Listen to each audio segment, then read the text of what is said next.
بسم اللہ الرحمن الرحیم۔ سورہ تکاثر کی مختصر تفسیر۔ آیت نمبر 1۔ الہاکم التکاثر، تمہیں غافل کیے رکھا ہے بہتات کی طلب نے۔ التکاثر کے معنی مال جمع کرنے میں ایک دوسرے سے سبقت لے جانے کے بھی ہیں اور مال و دولت کی کثرت پر فخر کرنے کے بھی ہیں۔ دولت انسان کے پاس چاہے جتنی بھی ہو، اس کی طبیعت اس سے نہیں بھرتی، وہ بدستور مزید حاصل کرنے کی تگ و دو میں لگا رہتا ہے۔ آیت نمبر 2۔ حتی زرتم المقابر، یہاں تک کہ تم قبروں کو پہنچ جاتے ہو، یعنی انسان اپنی ساری عمر اسی تگ و دو میں کھپا دیتا ہے اور مرتے دم تک یہ فکر اس کا پیچھا نہیں چھوڑتی۔ انسان کی حرص و ہوس کے پیمانے کو صرف قبر کی مٹی ہی بھر سکتی ہے۔ سورۃ الحدید کی آیت نمبر 20 میں انسانی زندگی کے جن مراحل کا ذکر ہوا ہے، ان میں آخری مرحلہ تکاثر فی الاموال والاولاد کا ہے۔ اس سے ثابت ہوتا ہے آخری عمر میں انسان کی یہ حرص مزید بڑھ جاتی ہے۔ آیت نمبر 3۔ کلا سوف تعلمون، کوئی بات نہیں، بہت جلد تمہیں معلوم ہو جائے گا۔ آیت نمبر 4۔ ثم کلا سوف تعلمون، پھر کوئی بات نہیں، بہت جلد تمہیں معلوم ہو جائے گا۔ اپنے اسلوب کے اعتبار سے یہ آیات سورہ نبا کی ان آیات کے مشابہ ہیں۔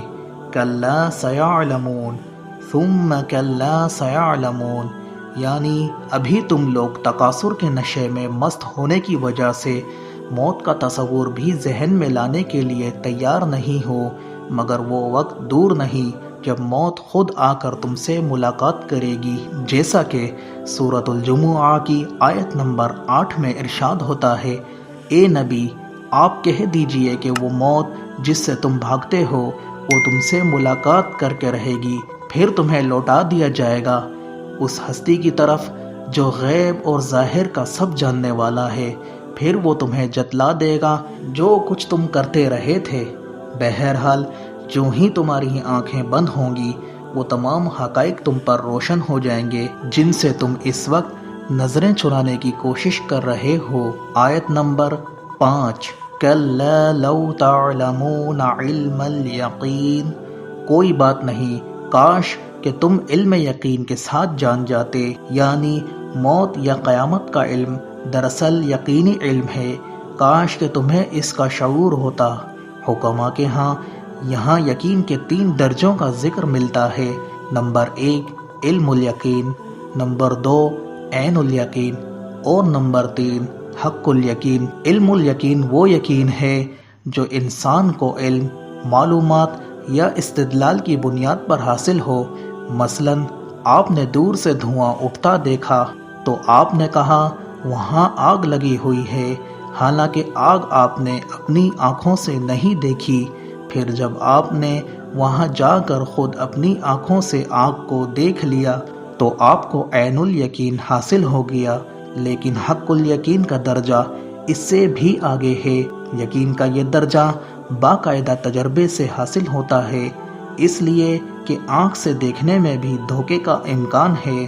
ضروری نہیں کہ جو چیز جیسی نظر آ رہی ہے حقیقت میں بھی ویسے ہی ہو، جیسے آج کل بعض الیکٹرانک ہیٹرز میں انگارے دیکھتے ہوئے دکھائی دیتے ہیں، لیکن جب آپ غور سے دیکھتے ہیں تو معلوم ہوتا ہے کہ یہ تو محض دکھاوے کا منظر ہے اور حرارت کا اصل منبع کہیں اور ہے۔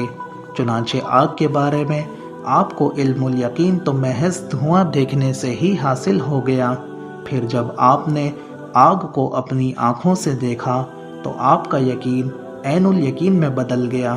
اس کے بعد جب آپ نے آگ کو چھو کر یا اس کے قریب ہو کر اس کی حرارت کو عملی طور پر محسوس کیا تو آگ کی موجودگی کے بارے میں آپ کا یقین حق الیقین کے درجے میں پہنچ گیا۔ آیت نمبر 6۔ لَتَرَوُنَّ الْجَحِيمَ، تم جہنم کو دیکھ کر رہو گے۔ آیت نمبر 7۔ ثم لَتَرَوُنَّهَا عَيْنَ الْيَقِينِ، پھر تم اس کو عین الیقین کے ساتھ دیکھو گے۔ آیت نمبر 8۔